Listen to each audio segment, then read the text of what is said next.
కావాలని ఆశపడ్డం లేదు. నాకు ఆ ఉద్దేశమూ లేదు.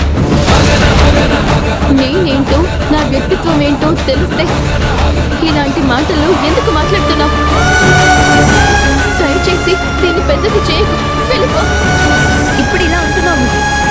వార్డెన్ మేడము మీ ఇంటికి వెళ్ళి మీ పెళ్లి గురించి మాట్లాడినప్పుడు కానీ, పార్వతి ఆంటీ నువ్వే నా కోడలివి అని అందరి ముందు చెప్పినప్పుడు కానీ నువ్వు ఈ మాట అనలేదే.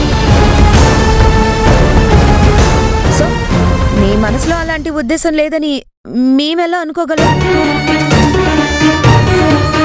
ఆ సమయంలో అసలు వాళ్ళు ఏం చెప్తున్నారు, నేనేం వింటున్నాను తెలియని స్థితిలో ఉండి మౌనంగా ఉన్నానే తప్ప మనసుకి ఇష్టమై కాదు, ఒప్పుకొని కాదు. చూసావా ఇప్పుడు కూడా నీ మాట ఒకలా ఉంది, నీ కళ్ళలో ఆశ ఇంకోలా కనిపిస్తుంది.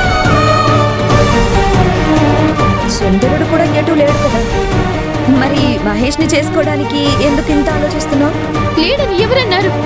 సుందరుడు ఉన్నాడు. ఉన్నాడు? ఎవరా సుందరుడు? చెప్పానండి, సుందరుడు ఎవరో చెప్పు. సుందరుడు ఎవరంటే